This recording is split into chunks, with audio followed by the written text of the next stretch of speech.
Ness here from the Ness Podcast. I'm here back again with another episode of the podcast.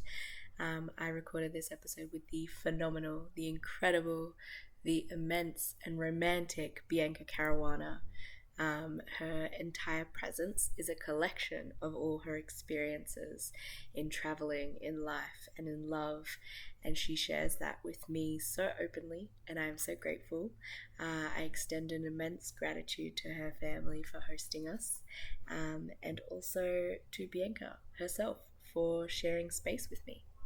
I would also like to acknowledge that we recorded this episode on the land of the Bidjigal people of the Eora Nation. I pay my respects to their elders, past, present, and emerging. And anyone who's tuning into this podcast today, I extend a deep acknowledgement to you, to our First Nation people across the globe, and to the efforts through which we can collaborate with First Nation folks so that we can create spaces and understandings that honor this new understanding of the world that we're moving into right now. So an absolute privilege to chat to Bianca as always. We recorded a Zoom episode before this one, so you can check out that one back on Spotify or YouTube, but this one here is such a beautiful conversation. It holds so many magnitudes and multitudes, and I really just felt really so happy when we finished recording it. So please enjoy. I know you will. And yeah. Thank you. What are you, It's a video. Oh, it's video. I was like, my cheesy smell like. It's a little. Thank you for your help. Okay, we're back on. Okay. Oh. The cappuccino. Oh, it was so close. You saved it. You saved this. My angels are looking out for me. Yes. Alrighty. Let's just take a moment to land. It's been a really busy day. There's a lot of like chaos out there. It's Christmas time. Yeah, it is almost. What did you say the wind god's name was? Hecate. Hecate. Please pause the wind just for a little bit while we have this incredible conversation. Yes. Yeah, welcome to the Ness Podcast. Thank you for joining us today. I'm joined by the incredible Bianca. We had an online Zoom chat. We did. Which was also incredible. But then we were like, no, this needs to happen in person as well. So here we are. Continuation. Yes. I'm actually in Australia this time. Yay! I was in Malta. Although this is kind of Maltese, typical family dynamic, living next door to one another. I feel that. Homemade making cappuccino with love. The hospitality is real. Shout out to Francis. This is the best cappuccino I've ever had. Honey Francis, we love you. Thank you so much. Oh, so special. So how was your travel back from Malta? It was, it's long. It's a long journey. And, coming back, I think you're witnessing a place that you'd left from a different lens because, you've changed, but you've sort of evolved and your perspectives have expanded. And so you come back into this place and you're like, okay, well, the driveway is still the same and the roads here are still the same, but the way that I look at them is different. Subtle things made me feel at home, like the smell of the trees and the humid air and I was like, is Australia always this green? Yeah. That was something that came to mind. I think it's been greener lately. I feel that it's been greener. Yeah, you kind of a more vibrant green. Either that, or I think when you've been gone for a while, you come back, or maybe this is a similar phenomenon where you look at the world through the lens of almost childlike. A wonder lens. Yeah, it is a wonder lens. I feel that. And I wonder, can we always access the wonder lens? Because do you have to go away to access the wonder lens? I think going away enhances your appreciation for something because as they like to say, distance does make the heart grow fonder. They like to say they. I don't know. I would say this, but even going to, like, you picked me up from Hurstville Station today, and I used to go to school in Hurstville, seeing like similar places that have like changed as well. I think I mentioned to you in the car, like, it's so different, like it's the same place, but so much change has happened. And I think stepping into that from an outsider's perspective gives you so much more appreciation for like your experience in that time, place and space. Yeah.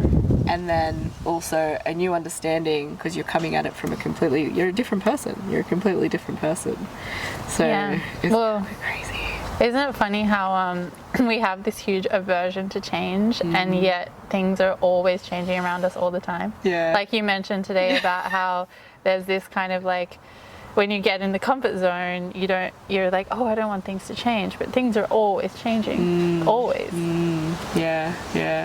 I think it's such a, I think it's a fear of wanting to experience your life and be in the driver's seat of your life, but then also realizing and understanding that it's such a big responsibility as well. And I think change, it puts us in the driver's seat, and it really just forces us to be like, okay, what do we want? Yeah. And where do we want to go? Someone asked me that the other day, like, because I was talking about something completely unrelated, and they were like, but what do you want? And I was like, what do I want? But it's like, we don't often ask ourselves those questions, and sometimes it takes another person coming into our world being like, hey, have you thought about this before? And it just completely opens everything up, and it just, I think that's why it's so important that we're like doing things like this and being in connection to each other, because it's something we really, really need in the world at the moment too. The mirrors. Yeah. Big time. So you mentioned, so this is your auntie's house. You mentioned that you used to live here as a kid. And we were talking to your auntie just before about how much this place has changed. Do you feel like as it's changed, your family has also changed with it too? Yeah, I mean, such a deep question. It is a bit. I think like the thing that comes to mind, which is sort of related to the question, is not necessarily how my family and I's dynamic has changed as you know, the world has gone on, but rather my own way of showing up with them. You know, I think for a long time I never really showed up fully with them. I think I talk about this in my book as well. Shout out. There is a book. It's interesting how when I wrote the book, but yet so many times I have conversations with people and things come up about me referencing the book. So like, does that mean that the book is meant to be like, that can't be a coincidence? I mean, I don't know. It is a reflection of me. But one of the things that comes up is that, you know, I think for a long time I sort of felt that because I had not chosen to go down a traditional path, which was to kind of get, you know, married in my mid-20s or have a family, you know, when I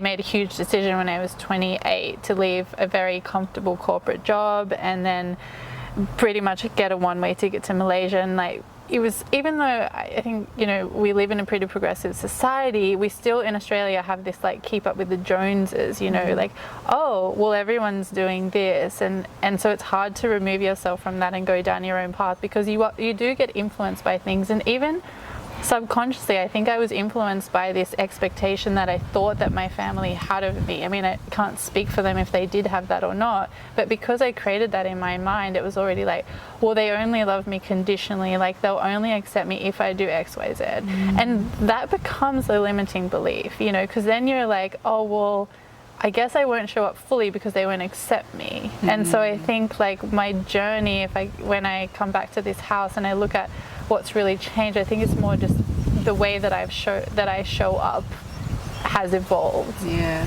And that's been really nice to witness, kind of, because then if I am able to come to step forward in wholeness with them, then I'm allowing them to kind of meet me where I'm at. But if I'm not sort of meeting them in that way and meeting them with like my walls up or this fear, then it's like, well, how can they really meet me? It's like an attempt to protect ourselves also barricades us in from anything as well. It's such immense work as well to like even be confident enough to place yourself in a position where you feel empowered to do the work as well. So I feel like it's not something that people run towards usually. It's like something that scares a lot of us. I know it scared me at the beginning of like, if I were to look into the things that really challenge me about being in connection with my family in particular, would it just consume me? Would it just feel like no end? Like, would I just cry into a little husk of myself? And I think one thing that we fail to remember as well is that our processing power of pain gradually increases as we continue to grow and collect new experiences and new thresholds, I guess you could say. Yeah. So I think like when we process trauma that we experience, for example, when we were 15 versus when we were 30, like they're different processing levels of pain. So when we approach them at, say, age 30 or age 27, it just creates this liminal understanding that you did the best that you could in that situation, and so did your family or your parents. And that element of forgiveness is not necessarily about the other person, but rather about how can I release myself from these chains of resentment and fear and anger, because it really is just like you trapping yourself in that situation. I feel that so deeply. Totally. Yeah. One of my favorite thought avenues is, and I think I heard this from Brene Brown, and I think she was... Love Brene Brown. I don't know, like, if it was a conversation with Russell Brand, or that might be something else. I love that podcast. that podcast is... Oh my gosh. Yeah. Is that the one where she said everyone's doing the best they can? Yes. Yeah. Like those words, everyone's doing the best they can. I've actually used that in my own life looking back, you know, and I feel like we were doing the best we could at that time with what we had, you know, like, I mean, I don't know how deep we want to get on this podcast, but I feel like maybe I'm wanting to share this. I would love to. It's coming through. Let me put that when I was younger, I was in that, you know, I sort of moved in with my dad, and my parents separated when I was quite young, and so, you know, he didn't really have any experience like raising a daughter, let alone a teenage daughter. And, you know, like I was a rebel, I would have house parties and and, you know, and then one day I had a house party here, and then I was like, you know, kissing a boy, and then like dad came home and he like caught us, and so he was like so angry at me, and I was so like ashamed, I guess, and I actually, you know, I carried that for about 10 years. Like I carried that because I was like, and it just came out in so many different ways, and I always felt that there was this thing between us now of like, he has this anger towards me, and it wasn't until one day, I guess, I just started to have this thought process of like, I was a teenager, man. Like, yeah. I was hormonal. I was going through puberty.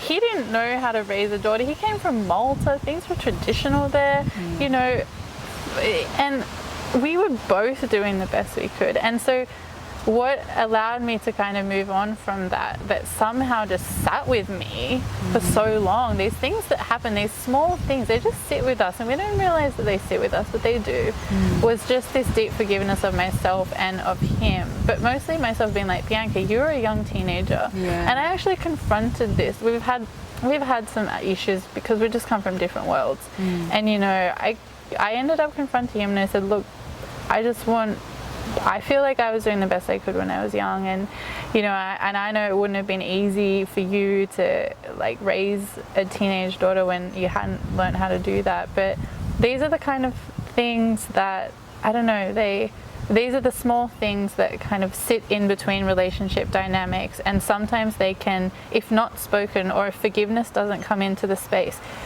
who knows how long we carry this stuff for. Yeah.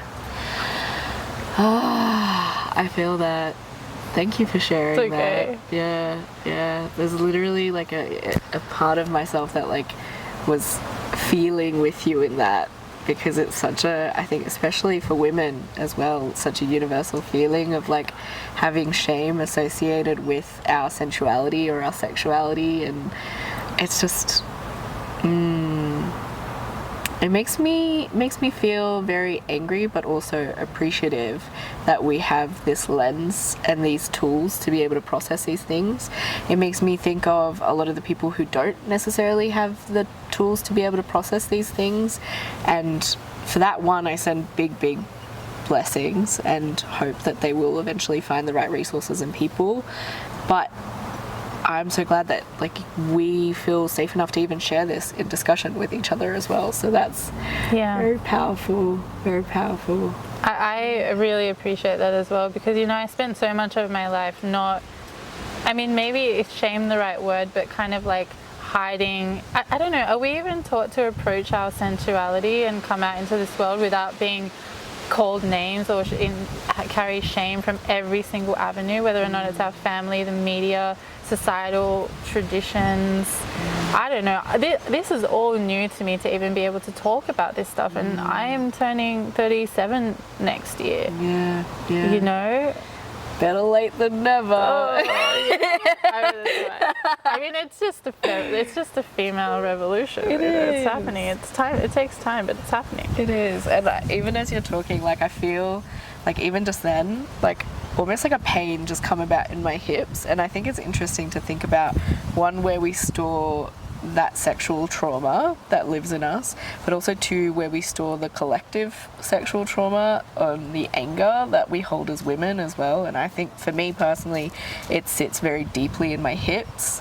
Yoga's helpful sometimes, but I find, and also we're going to do this later, so it just happens so divinely, but dancing is such an integral tool in just releasing it, because otherwise if it doesn't move, it just keeps building, and it can sometimes be debilitating. I think some people mistake trauma and emotional, like physical, like emotional pain that manifests as physical pain as illness, or as unwellness that is the body's fault.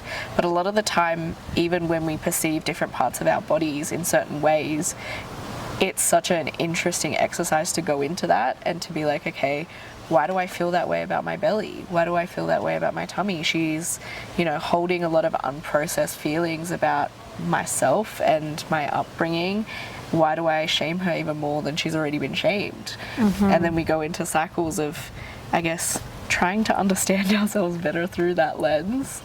And I think it's supposed to be this symphony of synchronicity in our bodies and our souls, that we're like a team and we're working together to make sure that we achieve the best possible life for ourselves and for the ones we love and for the world as well, if we show up for ourselves. And that's really all we have to do. You don't have to save the world. I've been stuck in the cycle many times before where I'm like, I'm gonna fix the world, obviously. Like, I guess it's a lot harder to be like, the lens turns inside. Oh, and especially because it's an uphill battle. I mean, we've spent our whole lives being taught to be disconnected from ourselves. Everything that we exist in this society turns us outwards. It's a constant separation.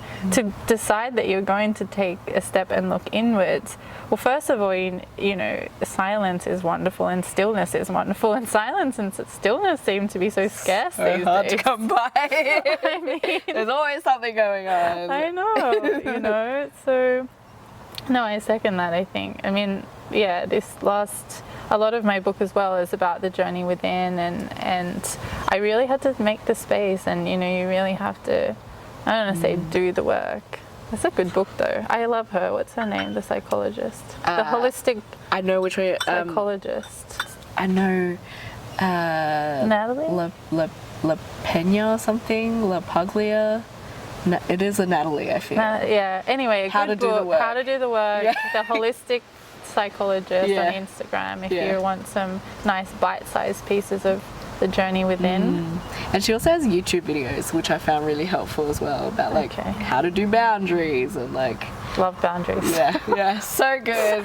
Brene Brown actually says as well, the happiest people in the world have the strongest boundaries. Oh my gosh. And I vibe that 100%. I mean, especially from becoming a recovering people pleaser. I'm at People Pleaser Anonymous right now. Yeah. Me too. Yeah. we can do on that one. What is it? It's not AA. It's like PPA. PP. No more PP. No more PP. No more PP. Let's get that on a t-shirt. Fair trade though. It's full on though. Like how I think some of us, we really find a way to build internal aspects around the desires and the needs of other people. And it's so intrinsic. And when you realize at the point at which you've probably done it already for about 20 years, you're like, how did I not know this sooner? Like, how did I not see the signs? Or how did I repeat this pattern literally 20,000 times before I realized that this same relationship or this same dynamic keeps coming to me in the form of different people and different situations? Yes. And we just kind of, I don't know, I think have to sit in that place of patience and forgiveness, self-forgiveness. Yes. And trust. I think that's a big one, especially if you're a people pleaser. You most likely have trust issues as well. Right. So it's like building in, I guess, like a foundation of trust in yourself, but also trust that the universe or your guides have your back, and then also being open to communicate with yourself and also the universe as well. That's I think a bit of a game changer for me. It like really changed my trajectory when I was like, you know what, I'm gonna start talking out loud to myself, even if that makes me a crazy person. I think the crazy people got it down. Just saying. Yes. Oh, you lost your wind thing. Oh, my little wind thing. My floof ball. The god of wind. It Will we still be able to hear you? Yes. Thankfully. I wanted to add to the PP. Yes. So I think also the creating the safe spaces for compassionate communication. Well, I remember, like, I think one of the best things for somebody who is, you know, not far along on their people pleaser journey is when somebody like consciously creates a safe space for you to not have to people please them. Like I remember my friend, I asked a question like, do you want to swim here? Like we were going for a hike and, you know, I was like, oh, do you want to swim here? And then she said to me, well, actually, is that a question that you want to ask? Like, do you want to rephrase that and tell me, I want to swim here? You know? I mean, that's just an example, but to sort of have the person on the other side witness you in your growth and be like, I'm creating a space where I want you to actually tell me what you want. Yeah. Like, well, I've had situations where we'd say to each other, what are your needs? You know, especially in like intimate dynamic and partnerships, like what do you need right now? You know, so it's those little things of like creating the space where the said people pleaser might not feel that they have to say things a certain way. But I mean, that's a utopia because it's a lot around communication and learning how to communicate, and we're just not really taught that. No, I feel that.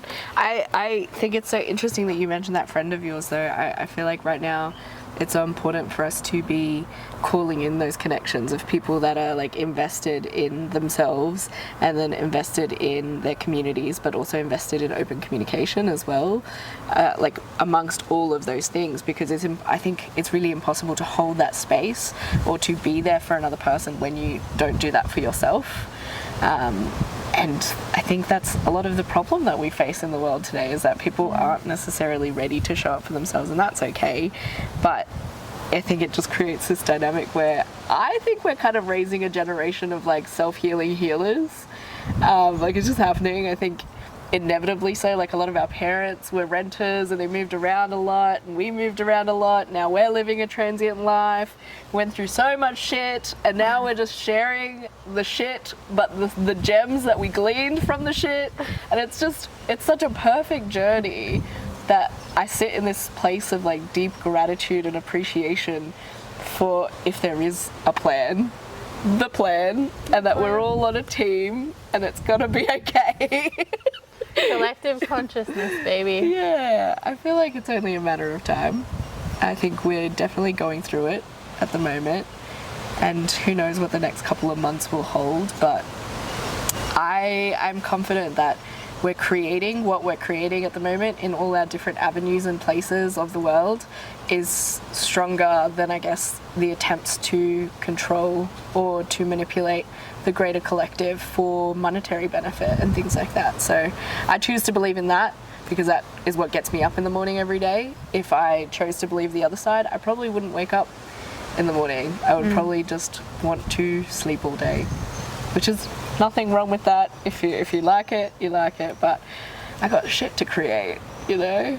Utilize your power and feed that with inspiration and self-healing healers. I like that. Yeah. How did you get to a state? Am I allowed to ask you the question? Yeah, absolutely. I love the lens. I'm gonna have another sip of this. Ask away. What was your, if you sort of could talk about the journey to become a self-healing healer? Was it an aha moment? Were you doing, I say Y empower, but it's Yam power, right? It's both, because people choose to say both, and I'm done past the point of trying to correct people. I'm like, whatever it is that you want it to be, it is. That's Y empower? Well, because why not? Yeah, why not? Actually, that's good. I've had that question, like, why empower? Why not? Self-healing healer. I think it was a collection of aha moments for me. I don't want to say too much because I respect my family enough to give them their privacy in that, but I think that we've always just had very many ancestral and karmic patterns that run their ways through our bloodlines, and I didn't really realize or notice them until I reached a breaking point in my life. And it was, someone actually asked me about it the other day, and I realized how continuous the process needs to be, because I truly thought I'd well and done healed it. I was like, it's done, it's neatly tied in a bow, it's all done. And someone asked me the question, they were like, oh, so how did you get involved in politics? Like, tell me about politics, because I used to be involved in politics. And I kind of froze up. I got all clammy, and then I wasn't really able to verbalize anything, and I realized there was this huge part of myself that I just kind of locked away and didn't want to verbalize. Like, I was very much in a hurt space looking for validation and attention in external sources, and politics was that place that I chose, because there was also always been a part of me that wanted to help serve in some way, and I thought, what a better way to do it than to be politics? Let's do politics. So we did that for like maybe 6 years, and in that time I learned so much. I met the most incredible people. I also fought with these people. I learned a lot about me as a person. The web of lies that I was living in was immense. It got to the point where I was like, I don't even think that I can keep up with my own lies anymore. And that's how bad it got, that I realized, I was like, okay, I don't think my truth lives here anymore.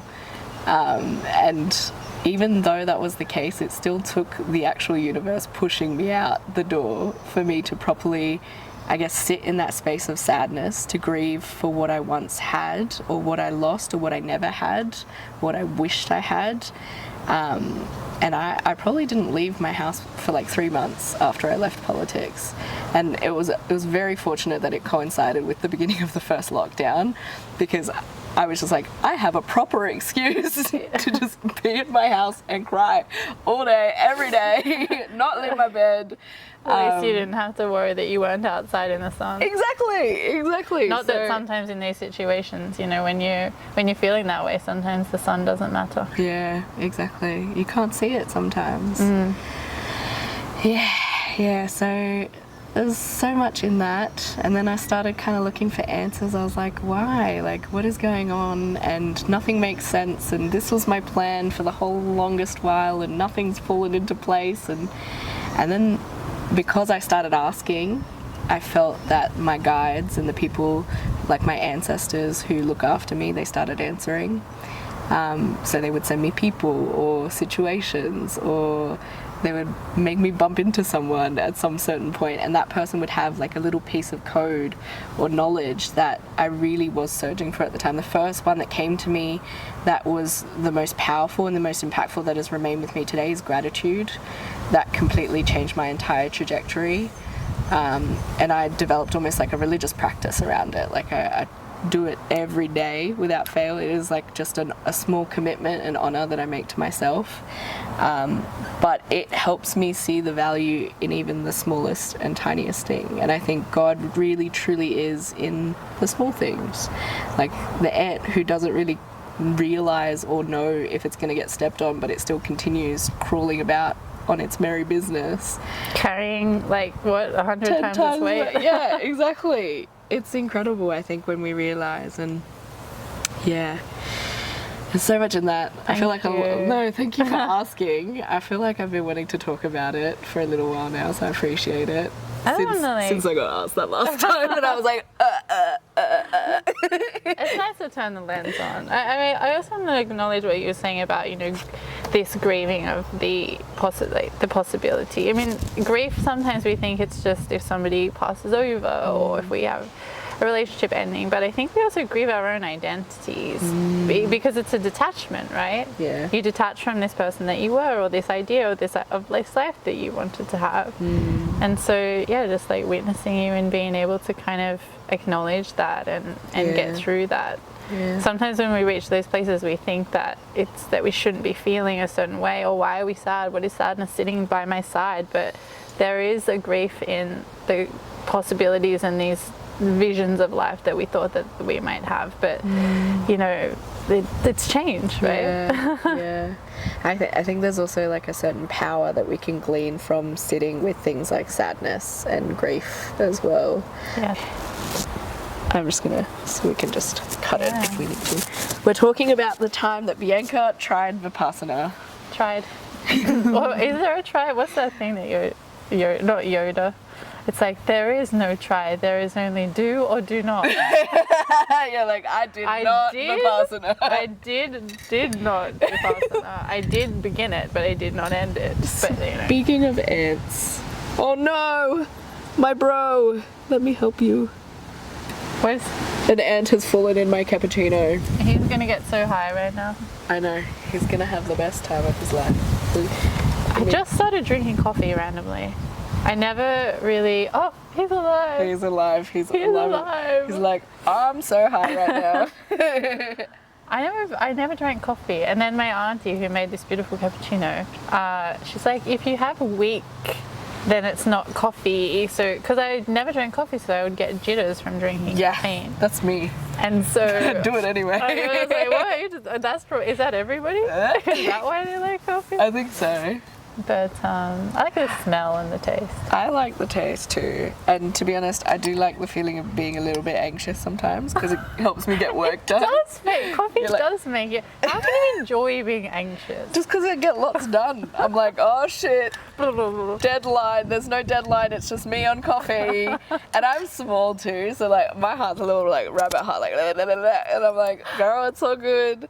I won't drink coffee for another 6 months. Oh my gosh. Honestly, if my heart rate, I even like monitor my heart rate on my Fitbit. It's like, why is my heart rate at 3 beats more than it was last week? There must be something wrong. Quick, meditate, get back to Zen. Hey. Meanwhile, you're like, give me the coffee, I'll do everything. Bottoms up, brothers. We're here on an experience and we're gonna experience it. Yeah, even though I've already done it like maybe many times before. But you get used to you it, just like to, I feel like sometimes we like to dip back into the waters of old habits sometimes, you know? Just to make sure that it's not what we really want. We're like, oh, just checking.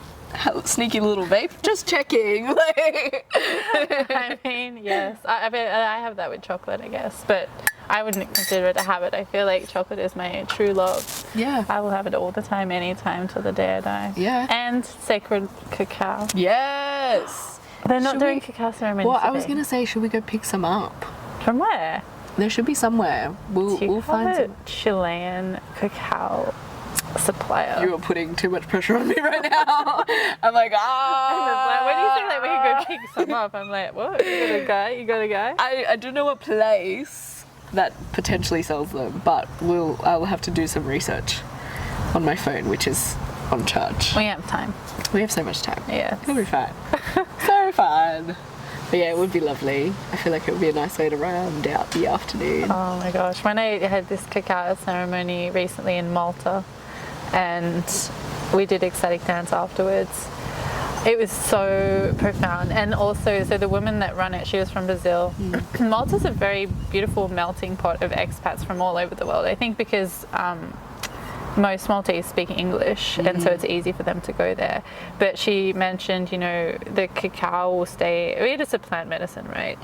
So it will stay in your system for a few days, so watch your dreams. And that night I had really vivid dreams, and there were messages in the dreams. I woke up in the middle of the night, I wrote down the message, and you know when you're asleep and you're like, I don't know if anyone else does this, but when I have dreams, sometimes I wake up in the middle of the night and I'm like, oh yeah, you know, dog jumping over moon, blah blah blah, and then you wake up in the morning and you're like, what? But this one, after it was like no spelling mistakes. I think there was even grammar in it. That's cool. So that was That's a download from Mama Cacao, like coming straight through. It was beautiful. If you haven't worked with cacao before, it's effectively the cacao bean, but a very concentrated version that you ceremonially and sacredly prepare into a hot drink that you speak your intention into, and then you consume it and you allow it to really open your heart and be in connection with yourself, but also the other beings that are around you as well. It's something that I really want to start facilitating experiences for as well. I see that for you. Yeah, she's just so beautiful and powerful and gentle. But yeah, I totally get what you say about dreams too. I read this thing today. Someone said it. I don't know who said it, but they said never go to sleep without asking your subconscious for something, which I thought was really interesting. Dreams are so powerful. So powerful. I'm conscious though there are people that don't remember their dreams. Or people that have really, really, really like vividly terrible dreams. Yes. Also. Yeah. Nightmares. Yeah. Forget about that. I forgot about that. Yeah. My dreams have been so nice. My dreams have been so nice lately, actually. Yeah. Yeah, I think the messages are definitely coming through big time. But then it's kind of like, you know, say if you dream about death or you get the death card in tarot, doesn't necessarily mean something bad's going to happen, you know. So there's always like a way to interpret them. Yeah. It's not like, oh my goodness, you know, I got the death card, I'm going to die. You know, it's about change and growth and transformation. True. Traditional understandings of good or bad, black or white, evil or good, or things like that, I really think we're definitely leaving that duality behind, and I think we need to if we want to move forward. I think a lot of the things that we criticize in others or that we judge in others are just aspects that are deeply resonant with a part of ourselves, whether that's we see that part of ourselves in others or we see something that we wish we had or resentment that lives in some way. But it's never truly about the other person whenever we have a difficulty. So I think it's interesting to view that, especially through the lens of dreams as well, because in dreams I think reality is so bendable and malleable, and you could be like literally running on the rings of Saturn and you could be doing that in a different reality or a different timeline or a dimension perhaps. But I think from the way that we understand the world, it is a little bit three-dimensional at the moment, but we're definitely expanding it out, and I think the guides are here to help us do that as well. Like I always ask Archangel Michael and Archangel Metatron to help me expand my heart so that I can let in more love and more compassion, so I don't forget my compassion for people that are struggling. Because I think sometimes, it's a little bit too fast. Everything's moving so quickly. So it's so important to just take a minute to sit down and slow down, breathe, come back to center, and then call in that support. Yes. Yeah. It reminds me, one of the titles of my book, it's not actually going to be this, but I wrote this huge list of like book book title ideas, and one of them was going to be In Silence She Heard. And I was like, you know, when you were talking, it just reminds me of how much we can feel in the silence. And, you know, maybe it is new for some people to think about asking or connecting with guides and ancestors, and that there are these, but it manifests in every way, every religion, every culture, this idea of prayer, this idea of, you know, like intention. It's all one and the same. It's this kind of like, okay, here I'm not just this lonely one entity on this planet. I mean, the air that we're breathing right now is a gift for us. Where we're sitting right now, why can we not ask for things or connect with things that are around us just because we cannot see them? You know. And we're so big. We're so much bigger than we think we are. So much bigger than we think we are. So much bigger than we think we are.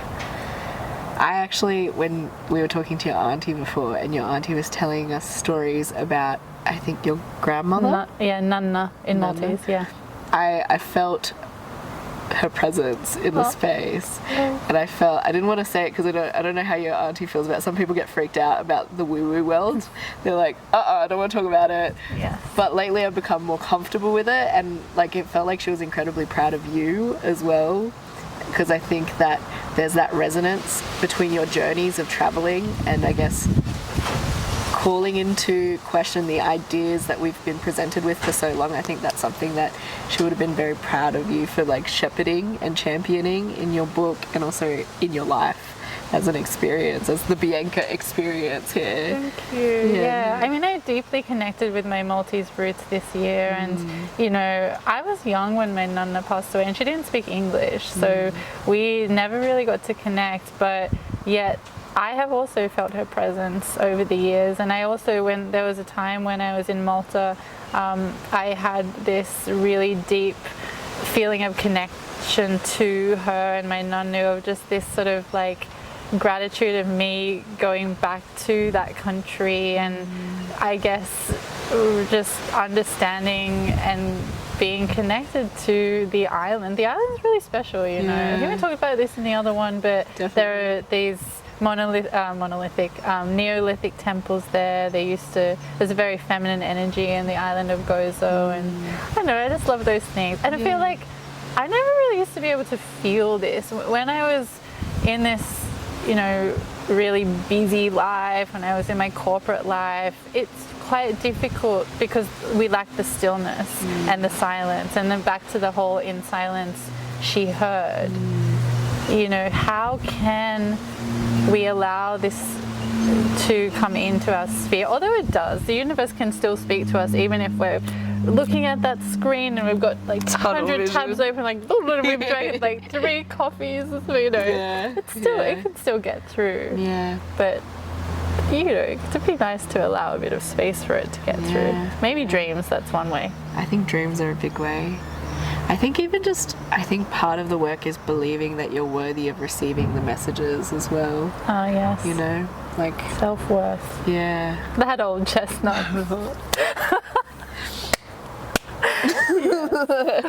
There's so much in that, honestly. I think we're all just here. I think Brené Brown says this too. It's just like so many of us are here like hustling for our worth, like trying to prove our worth. And I think it fits in so well with a culture that is thriving on capitalism at the moment, and this idea that in order to be considered valuable, you must produce and you must be valuable in some material way.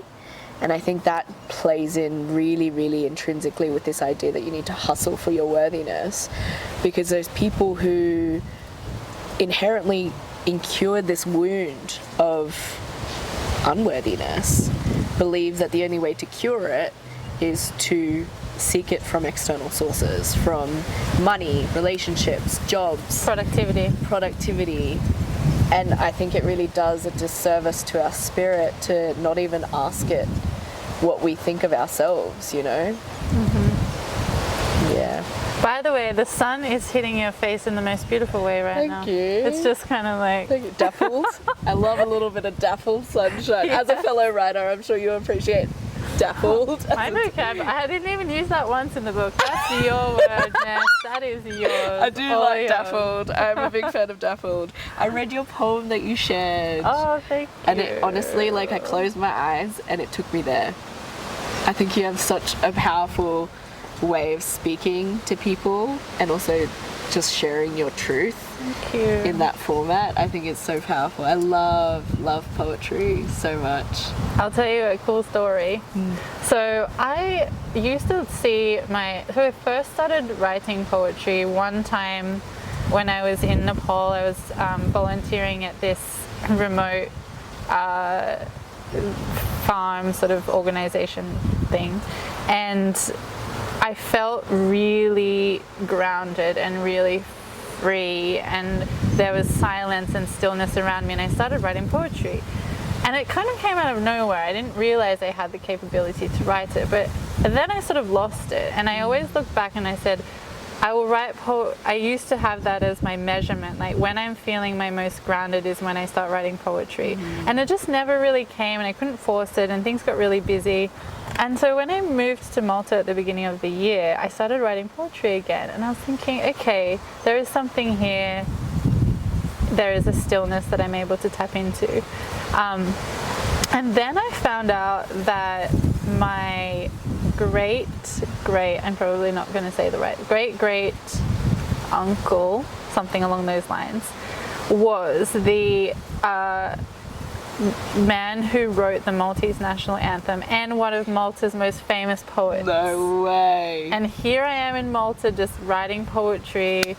And you know, I think like it was so serendipitous, but this year has really been about like finding my like sitting in my identity and in my space as a writer. Even though I've been writing for years, I have journals everywhere. I blogged through India in 2012. I have had 2 blogs before the Altruistic Traveller. For some reason, I just never said to myself, Bianca, you're a writer. Like, it was a limiting belief, because I was like, oh, I'm just a blogger. Not that just a blogger. I mean, bloggers do a lot of work, you know. I get you. To actually just sit in this sense of like, I'm a writer, and really believe it. And my writing's improved so much since the book, but poetry is beautiful. It is. Especially when you allow it to come out of you. And it reminds me, I interviewed this man on my podcast who runs an organization in Melbourne called Colour Them Safe, which talks about art therapy. And he told me about this exercise where you don't actually preconceive what your art is going to look like, you just rather let it come out. And I think that is creativity. But yet talk about our societal structures when you're in school, like, no, you went outside of the line, so you're going to go in like the D grade. So we're constantly not allowed to just express ourselves, just like blurt out the words or draw all over the page. It's like, no, that's scribble. You know? Wow. So synchronous that you bring this up too, because I don't know if you saw my post on Instagram stories yesterday. You're painting. I was painting, and I was doing up this piece that I found in an op shop. It's such a magical piece. It's this red lady in a dress, and she's been like very much like a guiding force for me for the longest while. In my space where I used to live, she was like the centerpiece of my house. I remember having photos of every single member of my family, but none of my mum. And I love my mum so much, but we have so much interesting history between us that I just didn't have any physical photos of her. But then I think I realized, also through plant-assisted medicine, I realized that this painting of her was like the embodiment of what I saw in her, in like the most well and most loving and nurturing and vibrant version of her that I could find. And she was the centerpiece of my entire house in this place. And I think moving through that and then allowing that feeling to guide my journey as well, and to realize that a lot of my gifts come from my mum. I owe a lot of really special blessings to her. I realized I'm at a point in my journey where I feel like I don't really need it anymore. I'm ready to let it go, and part of that felt like gifting it to my mom. So I decided to add some things to it and gift it to her for Christmas. Merry Christmas, Mum. And so this painting, I was like doing it between the lines and like having fun, just being a bit, getting my hands started. And then I just felt like this part of myself that I was talking about earlier, that I kind of like ensnared and trapped, it wanted to create. I wanted to create. And so pulled out a blank canvas, and then I just squirted paint all over the canvas, like reds, blues, and black. And I just used my hands, and I went everywhere. I just like hands here, blah, blah, blah, let it dry. And then when it dried and I was sitting and I was just observing it, because I think part of myself didn't really feel comfortable even seeing it in the first place. So I put it directly in eyeline and I was sitting with it, and I was like, I can see so many things here. But the things that I chose to see was just, I guess, me in that space, and how angry and frustrated and sad and lonely and anguished that these parts of myself have been feeling for so long, that I was like, I think that is what you mean by creativity and the manifestation of our creational abilities, is when we allow the parts of ourselves that we don't necessarily listen to very often to communicate their message through whatever medium we choose, whether it's writing or music or art or photography, whatever it is, just allowing that to become a channel for that. Yeah. It is a channel. Yeah, it is. And then I wonder how, because you look at the painting in a certain way, then how other people look at the painting. Yeah. Absolutely. I had a moment of hesitation because I posted it, and then I was like, why did I post it so quickly? Like, other people are gonna come and like give me their opinions and judge it now. And then I had to have this moment of like release as well, where I was like, okay, it is my painting, but it's also cool that other people can have different interpretations of what they see and what their spirit garners from what I've created as well. Because it's all just our own individual lived experiences, and we forget that. Yeah. The lens we see the world through is so unique. But yet we allow ourselves to be so... I mean, it's good to allow ourselves to be positively influenced by others, but I think sometimes we allow ourselves to, take in, or maybe it's the comparison. Yeah. I think it's also when we're surrounded by people that we think are cool or that we like, it's like we want to be at the same level. And sometimes the people that we admire maybe aren't the best people in the world. It's happened before. We've all been young. Yeah. But I think that even we notice sometimes the way that we might mirror their posture or like their language. And I think because we are such mirrors of each other, sometimes we just do it without even realizing. Yes. I like, sometimes I hang out with people that have British accents, and 2 minutes in I'm like, do you like a cup of tea, love? Like, Oh, I don't think I'm back to saying water yet. I think I'm still saying water. I love it. I don't know. I have to see how long it's going to take. She's a global citizen. Water. Would you like some water? Sounds like it's a little more effort than water. Yeah, I feel that. Oh, my shoelace came on. Okay, so we're winding. I would like to ask you a question. Sure. I would like to ask you, Bianca, where do you see your heart, your energy, and your movements creating you in 2023? Ooh, good question. I like the softness. Heart is so important. I've just become such like a heart. I've really had a lot of intentional practice of moving my decisions from my head to my heart, and unlearning that it does have to be head driven. I really am, and someone said to me the other day, what was the highlight of your year, or what's something you were so proud of? And I think I answered that I was just really grateful that I allowed myself to get into flow state. Flow state, this ability to step forward in trust, in deep presence. I think I mentioned before, I didn't plan a lot of last year. I mean, I left Sydney during the pandemic, and I just sort of needed to listen to myself of this, Bianca, you know, it's time to fly, literally. Yeah. And I just allowed.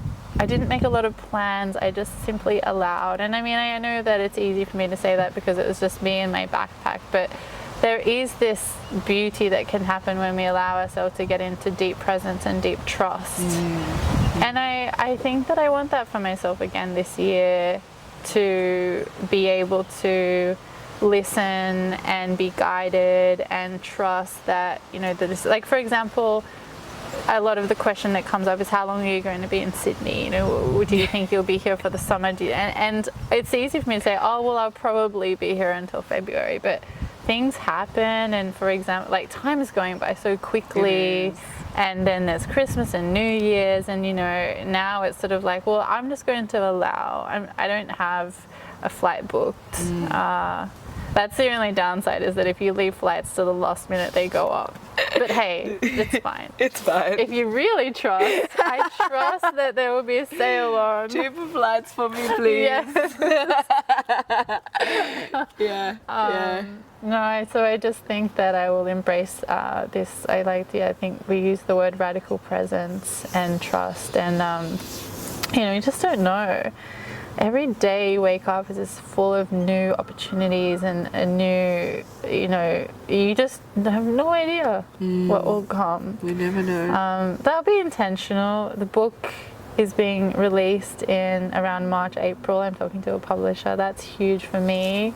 Just so huge. I just cannot. Oh my goodness. Yes. I'm so happy. Yeah. I'm so happy for you. You know, that's so incredible. It was so cathartic, and so there's that I want to be present with, and then just embracing the warm weather. And I don't know, I feel like it is a bit of a like a reset for me. What do they say, that every 7 years you go through big changes? Is that Saturn return? I think so. Speaking of running on Saturn rings. I believe so, possibly. I know I'm in it now, 27 is one of them. Yes. I had a really big change at 28. Yeah. And then what am I now?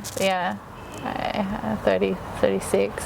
Yeah, I don't know, I feel like this book's such a milestone for me. And the beautiful thing about milestones is that, you know, they come and then you kind of have a chance to start again and have a look at your life from a different vantage point and say where I'm at. I don't really have a lot of, I have to be doing this, have to be doing that, like, you know, deadline. I mean, my book was a download, actually. It was February, and I just remember having this sort of, when we say download, I think it's basically this innate feeling of, it's not even in your mind, it's like everything. It's like the world is just saying to you, this, like, here is a message that we really want you to hear, and it can manifest in different ways. And it was just, you know, it's not even verbal, but it's sort of like a feeling, but it was sort of verbal, like, Bianca, write a book. Put pen to paper. It's time for you to write a book. Get rid of other things that are going to get in the way of this. I was having a business venture that I decided not to go ahead with, you know, because we need to make the space. We're not, energy is not energy is finite. It's infinite, but it's also finite. And so what you can have on your plate. Yes. Yeah. Right. Yeah. So I did that, and then it was about, you know, focusing on that. And so now that that's done, what is going to be next to focus on? I don't know. I love We'll it. see. I love it.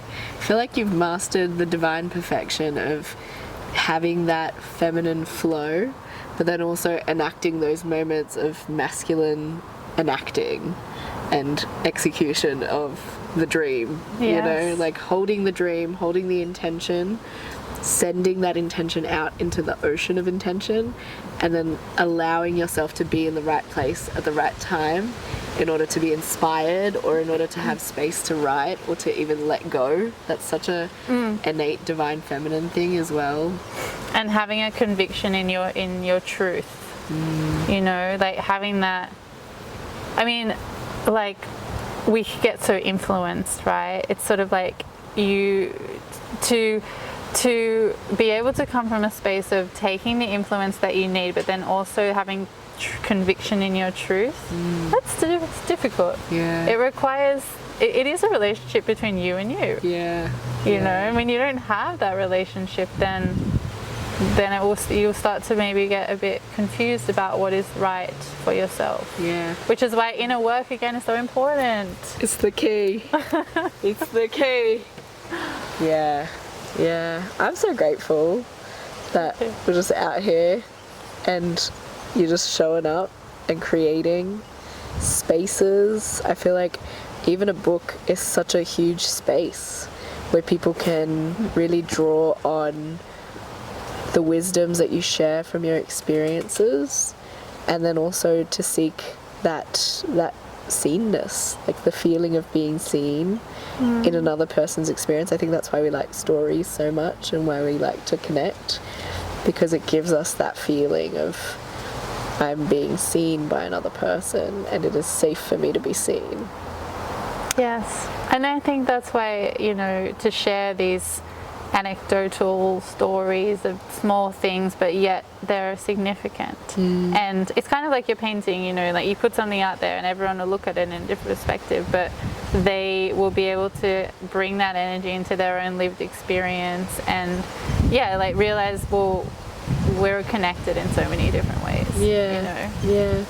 So I'm really excited about it and grateful to be connected. You know, I didn't realize through this maybe intentional or unintentional, having an intention to sort of like move through life with an open heart, and you become so connected to people, and then next thing you know 7 years has passed and people, you've just maintained or built these connections that maybe some of them are not around now that come up. I mean, last time I saw you was, you know, years ago, but then we sort of weave in and out of each other's lives. I think that's really beautiful. I think so too. Yeah. It's very magic. Yeah. I think it speaks to like trust that everything will align when it needs to. Yeah. And not a moment sooner or later.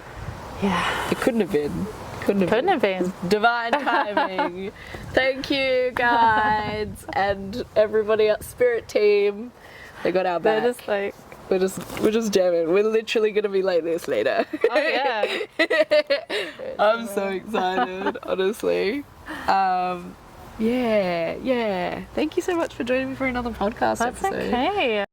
We're talking about your Instagram. Oh yeah. Instagram, the Altruistic Traveller.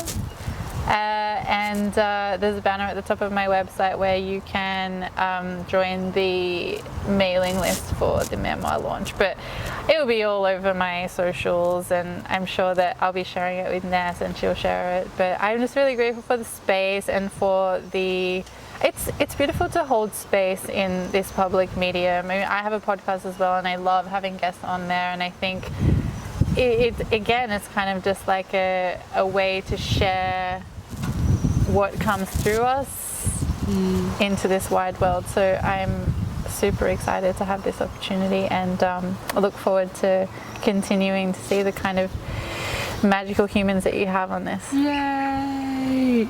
And cacao ceremony. Yay! We're gonna get up on that. We're gonna get up on that. Yeah. Thank you so much. We hope you have a lovely day, afternoon, evening, whenever you're listening. And stay cool and jazzy. Keep breathing. Keep dancing. Keep dancing. Ciao. Peace.